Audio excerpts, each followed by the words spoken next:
What's going on, everyone? Welcome to another episode of the Mindset Podcast. Today we have TJ Villamil with us today. We've been looking forward to this episode for quite some time. TJ is a former Gator, so go Gators. You already know Go what it Gators. is. That's right, go Gators. TJ, thank you for joining us. Thank you. Happy to be here, man. It's an absolute honor to be with two young up and comers, that are changing the game, building, making a name for yourself. So really, really do appreciate your time, effort, and energy because, this is important, man. We got to keep Yeah. pushing. Yeah, no, Absolutely. definitely. And sharing your story is so important as well. And we're going to get into your story now in a second, which is really remarkable. But before then, we have to go through our warm up round, our lightning round of questions that we always do. And in my opinion, these two questions that we picked out are one of the most interesting questions. They're really, really hard. And Gabe and I were talking about it off air before we got on, and we're really excited to get your input on this. So the first one is, what is one thing most people don't know about you? Oh, that's a good question. One thing that most people don't know about me is how much I love history. Mm, I believe that understanding history is a great way to give you a framework for the current day. And so I cannot stop reading, listening, and learning about history, military history, civilization, humanity, you name it, because one of the big things is we certainly live in a what feels like a crazy time, and in many ways it is. But what's the truth is that this is the greatest time to ever be alive. And if you studied anything a little bit about history, you would definitely understand uh, that what we have right now is very good. And so it puts everything in perspective. It's just difficult with all the noise that we get. Yeah.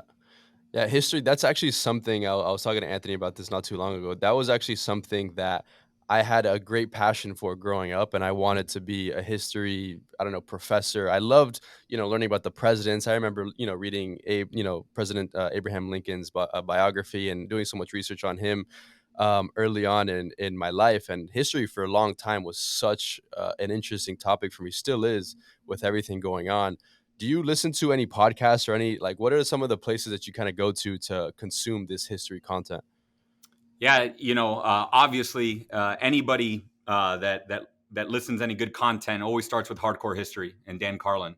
Uh, when I heard his podcast maybe 10 years ago for the first time, I mean it changed the way not only that I consume content and media, but the way that I look at history, and it really gave me a huge passion for that. So you always got to start there, and then there's the Fall of Civilization podcast, very good. Tons of books that are out there. Right now, I'm reading Thomas Jefferson's biography, and so I think there's just so much out there that I can't get enough of it. It's like voracious. I feel like it's like mind food. and there's so much to learn from the history of other people. Like someone who I've been reading books about is Abraham Lincoln. Like there's this book here that I have. It's called "Speak Like Churchill, Stand Like Lincoln," that talks about how great of a public speaker Abraham Lincoln was, and Mm-hmm. all the little tips and tricks that he had. So it's fascinating how we can look back at history and apply some of the things they did today and be successful in it too. Do you have anybody who stands out to you, like a historical figure that you admire? Oh, tons, tons. I mean, I keep going back to the Roman Empire 2,000 years ago. I'm just so interested in the fall of the Republic, right? Like that period of growth for the Republic with Julius Caesar, and then ultimately his downfall. I mean, I always look to him first and foremost. It's just fascinating life, and then a lot of modern day. Thomas Jefferson, the presidents. I just finished rewatching HBO series John Adams. That's amazing. About 15 years ago they did it, and then to your point, Lincoln, and then the Great War. What Dwight D. Eisenhower, what Winston Churchill, what the West kind of went through in World War II is nothing short of remarkable. So really, just great people living through extraordinary times. Yeah, I couldn't agree more. And this next question of our warm up round might intertwine a little bit. You might pick someone that we're talking about, but our next question, which I think is really an interesting one, is if you could choose one person in the entire world, past, present, who would you choose to change lives with? Mm. Definitely a deep question, a fantastic question. Yeah. Um, I definitely think it has to be Augustus, right? The Mm, first Okay. emperor of Rome, being born of the fires, right? Of mm, chaos and revolution, and a time that was incredibly uncertain. And mm, then living through his life and seeing how he stabilized and brought together a massive kingdom larger than the world had ever known. I think that's kind of where I first go to. And then I am reading the book about Thomas Jefferson, and I keep putting myself in his shoes, and I mhm, can't imagine what he would have to go through with his wife passing away. mm, He had like 3 of his kids pass away, all while he was writing, the Declaration of Independence, all while he was trying to stabilize a new government mm. by the people, for the people, that it was absolutely revolutionary for its time. And then he was in France when they had their revolution. And so, I just think that time period it's mind boggling to see the people that form the very foundation of not only our nation, but also Western civilization, for sure. Yeah, it's so interesting, right? Like, what would we do in those situations if we were to take the spot of those, those leaders, those great leaders that we've seen? It's a question I think we think about all the time. Someone who I would probably change, and this is maybe a more modern answer, is I would change places with Elon Musk just to see what it's like to buy Twitter for 44 billion. I just want to know what that Cash. feels like, right? Wah, wakata. Yeah, Yeah, exactly. like nothing. Exactly. Just No, here's 44 billion. no, absolutely. Today it's funny. I always think of like Elon Musk, Jeff Bezos, Yeah. Steve Jobs. Those guys, if they were born like 2,000 years ago, basically like Rome was run by a bunch of warlords. Like they would Yeah. have been one of those warlords, right? Like, I mean, that's what Julius Caesar was. Like he was Mm, just like a Jeff Bezos or Elon Musk for his time, right? hmm, Except the vehicle was not business. It mm. was, warmongering and power grabbing, right? Yep. And so Yep. it's just, different contextually, obviously. But when you have people that are just insatiable, work nonstop, frenetic in their activity, and their diligence and their vision, and then Mm, they go and execute on that plan. I mean, it's mm. truly a sight to behold. So any one of those of the great ones for sure. Yeah, it's so fun. I love these questions, and I think you passed the warm up round. I think that's safe to say, right, Let's Gabe? go. What do you think, Let's Gabe? go. So I think you did pretty good. Those are answers I was not expecting. But when Yeah. you said Elon Musk, I actually read something this weekend that I thought was super interesting. So I forget the number. His net worth is probably close to 3 or 400 billion. And he was the interviewer was saying that he probably has enough money to buy every single NBA team, NFL team, and MLB team, and still have like X amount of billions left over just to play with. And I'm like, wow, Monopoly money. that is yeah, Yeah. that is pretty crazy. But I think you passed the warm up round. We're super Awesome. excited. Now let's get into the meat of things. TJ, you are the senior VP of Enterprise Florida here in Florida. Like Anthony mentioned, you went to UF, Belen guy from what I know, Gulliver Prep. You're 305 till you die, right? All What like day. where have you gone? What's the journey? What's your X-Men origin story into how you've gotten to the position that you are today, and how has Florida and Miami particularly, really played a part in that story? Oh, I love it. That's a fantastic question. And I love to tell it because I think, like you guys, it really defines what I do and who I am today. Uh, I am your typical Florida story, right? Children of immigrants. Parents came from Cuba in 1960. Dad grew up in Miami, one of the first Miami Cubans in the 60s. Mom was a Tampa Cuban. So she grew up in Tampa. Um, but I wasn't born in Florida. I was actually born in Virginia, like so many other Floridians, and we moved back to Miami when I was 3. So I grew up in Miami since I was 3, basically, date all my life. And when I look at growing up in Miami in the 90s and 2000s, Florida was still kind of a different place, still growing, but definitely different. And my dad had his whole career outside of Florida and then came back when he was in his 40s. And I thought I was going to do something similar. I thought I was going to go away to school. I thought I was going to go build my career away from school or away from Florida. And then all of a sudden, like you turned around and Florida became just an incredible place, not only to be educated, But then once you got your education, especially in our state university system, which is a fantastic value and super cheap compared to a lot of the private schools around the country and world, but then all of a sudden there were jobs, there were careers available, right? And then it became a great place to build your career and raise a family. Early on in your career, you didn't have to come back as a seasoned vet. And so I'm very much forged as a product of Florida. Children of immigrants, went to our state university system, and then built my career, now raising my family here. And so very much honored to be a part of that Florida story. And then that ties perfectly into my job. I run the state of Florida's international commercial programs, economic development commercial programs. So what does that mean? I get to tell the world how great Florida is and try and help Florida companies get their products and services out of Florida, and then help international companies come and establish in Florida. So at the end of the day, that's my job. It's two-way. I help Florida companies export. I help international companies establish. And we oversee a wonderful team of 24 people, not including 11 to 20 representatives around the world in different cities around the world. A really big program that's very highly regarded for the internationalization and economic development prospects for our great state. So it's basically making our communities better at the end of the day by supporting higher wage job growth. That's what we want to do. We want to make the jobs that you get here in Florida for Floridians pay better. And that's what economic development is 101. So it's like one of those things where it's a dream come true that I get to sit in this seat and this role, because it's almost like a little like noble, right? In a way where you get to serve your community in a way that you get to support the diversification and economic development of the state that you love, that you call home. So and then to your question, I love Miami. Like, Miami is where I live. It's where I'm raising my family. It's where I grew up, all my best friends. But one of the things that I've always prided myself is that I'm not just Miami. I am the state, right?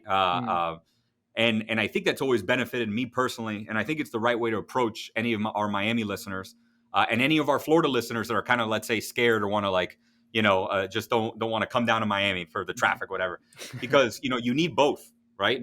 Miami is like the flagship, big city, massive population, huge economy, a lot of international, a lot of immigrants. But it's bleeding into Broward and West Palm. And so you got to think regionally. But then the rest of the state, too. The rest of the state is growing like gangbusters. I always tell, Miami businesses, I'm like, you can't sleep on Tampa, Orlando, Jacksonville, the great Northwest, Pensacola, Tallahassee, Naples, Daytona. Like, the whole state is growing like crazy. And I really believe that Florida is the present and the future of this great country. And so I think, Miami people need to take note. And I think Florida people need to take note as well, looking down at Miami. So it really is my great privilege that I get to bridge the state and then the world with Florida. What a great state to represent, right? You must be proud that we're in Florida. What can someone in your position be doing in like Wyoming? What much can you say about Wyoming? Nothing wrong with Wyoming, but I mean, you're in Florida, like, it's popping right now. Like, it's a place to be, and you're front and center, promoting Florida, advocating on behalf of Florida's businesses, which is very important. Both Gabe and I have parents who started small businesses, right? Immigrants who came here, started their small business, thank God are doing very successfully. So we understand the importance of your job and what you're doing. But I do want to ask you, what would you say is the most special thing about Florida? If you had to put the finger on it, what would you say Florida has to offer? I'm sure there's many things, but that one special thing that Florida has that nobody else has in the country. Yeah, I really, my what I always say first is, like, Florida's greatest asset is our people, right? And then followed by close second, our natural beauty. But certainly number one is our people, and our people for many different reasons, but mainly what you spoke about demographically, right? Like, the future of the United States is going to be majority minority, right? Majority Hispanic in general. And then Florida is the home of the largest hodgepodge of Hispanics, right? Largest mix, Cubans, Venezuelans, Colombians, Puerto Ricans, Mexican Americans now. I mean, you name it, from all over South and Latin America, a ton of Spanish Americans from Spain, that we have here. So, and again, that's just one component. But really how international Florida is. We really are a gateway. So I know our people is number one, our natural beauties close second. Those are our biggest assets. But then when I'm selling, what I really talk about, what differentiates us on top of all the talent that we have and now all the capital that has moved to Florida is our connectivity, right? Geography is destiny, and Florida sticks out like a pier into this hemisphere. We're at a crossroads between South and North America.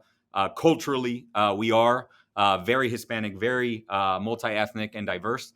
Naturally, it's not contrived or it's not forced. You know, like you come to around Florida and everybody's speaking a different language and it's accepted, right? And then I really think we're the present and the future. And so that connectivity piece is kind of that third thing, and the one that I talk about most that businesses are curious about, right? How quickly they can get their products in and out. But personally, I know it's our people, right? And we met a lot of those kids, the talent of our state at our great state university systems, FIU, FAU, USF. 95% of the students that go to those schools are from Florida. And so, you just meet some of the best and brightest homegrown, very proud of that. Yeah, I think Florida, I was even talking to someone the other day that wasn't necessarily, born here in Florida or Miami. And they were just like, when I come here, I just want to stay here because everyone's so happy all the time. Like, you know, traffic is awful. Transportation might not be the best in some areas, but everyone doesn't, everyone's still happy. Everyone's talking to each other. Everyone's always, the energy is so different. And I think it's kind of hard to ignore. And I want to ask you, this is even on the question that we sent you, but I want to ask you, with everything going on now with this whole tech boom that isn't only happening here in Florida, but really around the world, how do you see that affecting your business and what you do in your line of work when it comes to selling other people? Hey, we have this whole, technology, Silicon Valley 2.0 happening here in South Florida. This is a place you need to be. Is that, making things easier for you? Is it making things harder? Are people more skeptical? But how is that dynamic working out with everything kind of going on in this tech industry? Yeah, no, it's a fantastic question, and there's a lot of different ways to look at it. I think overall, generally, it's fantastic, right? I mean, this is our competitive advantage, right? Because Texas has oil and resources, right? California and New York have first mover advantage, right? New York City was a larger city than even before Florida was a state, right? And so you got to think about those entrenched investments and brand markings for a long time. So when the world is thinking about where to bring their businesses, first place they think of is New York, California, because that's what they know. That's what they know. But Florida's still an adolescent, right? We're still a teenager, and we're only in the third inning, right? So if we're going to compete, we got to really target not only industries of the present, but of the future, right? And that's how we can be more agile and compete better, faster, stronger than our other big states that we're looking at. And now that we're thinking like a country, right? Where if we were our own economy, we're the 15th largest economy on the planet, tied with Mexico and Indonesia, who have 10x the amount of people that we do. With 22 million people only here in Florida, we have a goal to be a top 10 global economy, right? If we're our own country, which is the same as Canada or Australia. And so technology plays a huge component of that because we got to be attracting companies and capital that are in that space, right? So I think overall, generally, it's fantastic. But to go to your other question, it presents new challenges that we've never really had to worry about here in Florida, right? Affordable housing, cost of living, these are all things that are very new. And here's like the big takeaway that I hope the listeners get today is that, like, by investing in our economic development programs, by investing in the diversification of our state over the last 20 years, away from tourism and hospitality into like aviation, aerospace, life sciences, right? We have a good simulations cluster in Orlando, fintech and financial services. That's how we were able to like be a lot more resilient when the pandemic shut down tourism, right? Right. So you got to think like we should have been crushed of all the big states because of what the pandemic did to people. But we emerged stronger, more resilient. We had a better bounce back. Our economy grew faster. More people moved here for a lot of different reasons. But one of the main ones is because we had a highly diversified economy, because our investing in the diversification and resilience of our economy worked, right? But here's the kicker. Here's what I want people to take away is that we're not done yet, right? You can't rest on your laurels. You can't be excited with what you have and be complacent, because that's when you get your teeth kicked in and everybody's eating your lunch. So the thing is that we got to keep reinvesting. We got to keep promoting. We got to keep growing, because the global economy is fiercely competitive. And I could tell you what, like other countries are not sleeping. Other states are definitely putting money behind it. So uh, as much as it's great, it's made my job easier. It's also made my job a little harder in some ways where, you know, I go around the state and I'm trying to convince people that we need to keep investing in what we do here in our program and what the state does in economic development because, yeah, people are moving here, but just as quickly as they move here, they can also leave. Hmm, that's true. And in all of this, TJ, and your energy, I love your energy because it's you can tell you have a real passion and love for Florida, and that's exactly what we need. And we're feeding off of that and looking up to you once we start to go into our careers and things like that and advocate for Florida. And that kind of goes into my question of how can we, right, like the early 20-year-olds, maybe the high schoolers right now that are listening, late teens, 18, 19, 20-year-olds, how can we play a role in all of this? Because right now we're still getting our education, right? We're still we're not in the workforce just yet. A lot of us are, a lot of us aren't. When we all are in the workforce and we're all in our different respective industries, how can we start to prepare ourselves so that we can play a role in this pro Florida movement? Because a lot of the people that are creating this for us are right, people much older than you because you're a young guy, but you also are creating this. Now, once you hand that off, how can we be ready to take on the torch and carry it forward? No, I love that. That's a fantastic question. And it's, I've only been 8 months in my role. Before that, I had a gentleman, Manny Mencia, who was here 25 plus years, who wrote the book on this program. And I am so deferential to him and my dad's generation for really laying the groundwork for what we're experiencing today. It didn't happen overnight, right? And so we got to be doing the same. Our generation has to be doing the same if we want to make sure that my kids have the same opportunities and experiences, 25, 30 plus years from now, right?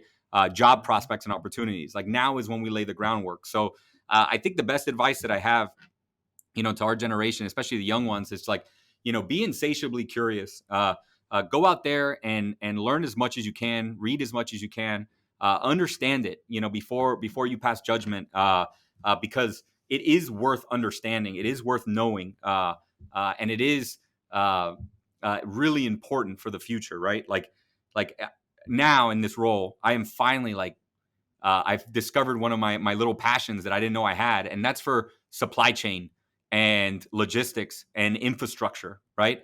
And now I drive around the state, I fly around the state, and I marvel at how beautiful some of our roads are. I'm not talking about the Palmetto or I-95. I'm talking about like our interchanges, right? I'm talking about like the investment in some of our big highway systems. And if you go to like the Orlando airport, the Miami airport, our seaports, Port Miami, I mean, these things are massive, huge employers. And basically through 30 plus years of smart investment into our gateways, we have created high capacity corridors for us to be able to intake all of these people and goods, right? So quickly, right? We all know we're all experiencing growth pains here in Florida, but we are weathering it way better than other states are. And it's because we invested in these things. So now that I'm fully aware and understanding of our gateways, it's important that our next generation understands that too, and how everything is interconnected, right? The flow of goods and people, again, has to do with the capacity, not only of our spaceports, not only of our seaports, our airports, and our highways, but now, and our trains, shout out to the Brightline, but now the next generation is our spaceports, right? So if we're going to be that next generation economy, we got to be investing in our spaceports and our space value chain economy, which is going on the Space Coast and all around the state. Yeah, that's super exciting, and something that Anthony and I did a couple weeks back is we hosted an event. That's something that we've been doing for some time now, and it was really amazing to see so many young people eager to get to know each other, to network, and I can tell you from being in that room that the future is really bright, right? And I'm really excited to see where the future of Miami is going, but in talking to those people, whether they're working or working in startups and this environment that we're in, the common denominator that I see with all of them, and this is even a concern of mine, not so much of a concern, but a question, is with, and you kind of hinted at it earlier, with affordable housing and the way the real estate market is, so volatile right now and just keeps going up and up and up. And it's putting us as, 19, 20, 21, our early 20s, people that are graduating with their bachelor's and their master's, putting them in kind of a difficult position to, whether they want to stay in Miami to actually live on their own, or, they're going to have to live with 9 roommates to be able to afford, an apartment or something. But I guess this is something that you might be able to touch on and give some insight on. What can, people like us that are graduating from college now, getting into the workforce, what can we expect, and that we can kind of weather that storm of, being so afraid to be able to whether buy a home or buy a property or even rent an apartment in the city of Miami or Florida in general? Yeah, it kind of was a perfect storm that hit all at once, right? Um, you could point to the fact that we have baby boomers. Like my parents are now in their mid 70s, right? They're kind of the first end of the baby boom, who were born in 46 and 47, right? Um, they're still working. Think about that. Like I don't remember abuelita or abuelito like working, past 70, right? And so my parents don't work because they have to. It's because it's what they want to do in a couple hours a day. But they're still working, right? And so there's a ton of people in the economy like that aren't necessarily retiring, or that are still working and are still peak earning years, 10 years past what you would assume. And so that's created a tremendous amount of problems as our generation, the millennial and the Gen Ys, the largest generations in human history, are just hitting big incomes now. Finally, we have a couple assets and hitting at once. Simultaneously, after the Great Recession, we stopped building houses in this country, right? If you look at our housing starts, like it plummeted. Like we were just building consistently for a long time. Global recession hit, all the home builders got scared naturally. And for the last decade, we didn't build. And so all of a sudden, you put that with that. And then you turn the lever down on interest rates, to unforeseen low levels. Right. I mean, that's just gas, right? I mean, that's just like the whole thing just lit on fire in front of our face. And so it's a huge problem, right? And it's not just going on here, even though Miami got the worst of it. We are now the least affordable city in the country, I think, and one of the highest rental markets. But the one amazing thing about Miami and about Florida is that we continue to build, right? Other states aren't.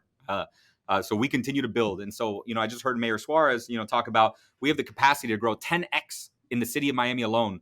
That's 10x more buildings and units. And so I think, developers are going to start really building in Miami and around the state and around the region. And so it's going to be really beneficial. So I know it stinks for a lot of young people. And again, it may feel like a tighter squeeze in some capacity. And that's certainly true. I'm not discounting that. But there's also, big opportunities that, again, if you study history, are very different for us and our generation than past generations, right? It may be harder to buy a home younger than it was, but it's also easier to travel, cheaper to travel than ever was. I saw that our percentage of food as a percentage of household income has gone down to one of the lowest of all time. So, we used to spend a lot more as a family on food, right? Like I'm sure you guys remember growing up, you didn't eat out as much as you used to, right? Yeah. And now we do it all the time, and we don't even think about it because it doesn't we don't feel that pinch as much as maybe we're about to, as prices start rising. But we have it pretty good in other areas. It's just a matter of perspective. But it's certainly concerning. I'm not discounting the concern. I just, I would recommend just waiting until we keep building and we get that on track. And then taking advantage of other opportunities, remote work, being a nomad, things that our previous generations could only dream of, right? Traveling as much as we do. So, there's pros and cons to everything. Oh, and then another one of the things that's happened, as bad as it is in the rental market, Miami has a 1.4 unemployment percentage, right? And if you look at 1.4, that's basically negative, which means that any employee now, if you're not satisfied with your income, you could shop the open market, and I guarantee you will get a big income inflation, right? You'll get a big income bump, right? Which is absolutely the truth. People are increasing their salaries left and right, unlike they've seen before, especially if they're talented. So, it's not all negative. There are tons of pros, and I think Miami and Florida are weathering it better than most, if not better than all. Yeah, you're absolutely right. It's a lot about perspective and seeing all the benefits and the cons. One of the interesting factors that has been thrown in recently, probably spiked because of the pandemic, is working from home now, right? You don't have to spend so many hours or even gas money going to downtown. If you're in West Kendall, for example, you can just open up your laptop and work from home. Like, that's very convenient. So it's the pros and cons, and they, I think, will add up at the end of the day. But now, shifting gears here a little bit, we haven't asked this question in a while, and it's personally one of my favorites, and I think our audience appreciates it as well. And that is, what would you, if you could go back and tell your 20-year-old self anything, any advice, your 19, 20-year-old self, what would it be? What would be the advice you would give 20-year-old TJ Villamil? I think, look, the best advice I have for my 20-year-old self is just keep going, keep pushing, and keep going through any ups and downs. Because one of the best pieces of advice I've ever heard is, there's no such thing as being as stopping or being standstill. You're either accelerating or you're decelerating, right? You're either growing or you're getting worse, because the world is constantly moving. So a world in motion and life in motion means that if you're standing still, you're actually getting worse, right? If you stop, you're actually not improving. So I'm not saying don't take a break. I'm just saying definitely push through any hardships or any pauses or breaks or anything where it's not working out to your favor. So my best advice to my 20-year-old self is just keep going through all of life's storms that'll come. Yeah, I think that's so good. And change is something that is constant. That's the only thing that is we know will come, and it's inevitable, right? We're always going to go through conflict. We're always going to go through adversity. And something that, at least for me in my early career, in my early 20s, like that mindset shift that really, put me on to that next level of, okay, this is where I can be, is really realizing how young, 20-year-olds really are, right? And even in someone in your position, how many years you still have, and how much better you can continue to be as time progresses, as we continue to evolve as humans and as business people or whatever it is that you do. Just, I think a lot of people and a lot of friends of ours, a lot of classmates, they're always so worried about who they are today, right? And I think the best thing that you can do is really make sure that you're better today than you were yesterday. And if you do that every single day, it's only a matter of time before you become the best that you can, right? And I think that's such a good message for our young people and our young listeners, is just to keep going and never stop changing. Don't be afraid to fail. Anthony and I always say it, just fail forward, right? Something that will always happen. If you fail, is you're going to learn. That's really when you make the biggest mistake, is when you don't learn from your mistakes. Mm-hmm. And you're either going to learn from lessons, or you can learn from your own lessons or learn from other people's lessons. But I think that's so good, and I think it's something that our young people really need to declare into their lives and into their mindset these days. But I love that. As we wrap up here, I wanted to ask you this last question, and I think I might know where this is going, but I'm really curious to pick your brain on it. Throughout your career, you have such a colorful resume, going up and down, and all the things that you've done and all the accomplishments. But what has been so far your proudest moment in your career? It's a great question. Before I answer that, just to go back to what you were saying, totally agree. Colonel Sanders didn't start KFC, I think, till he was in his 70s, right? And going back to the history, what we were talking about earlier, Julius Caesar didn't really start his career as a chieftain warlord, until he was in his 40s. He had a pretty average, above average career in the Roman political world up until he was 42. But that's when he set off for Gaul.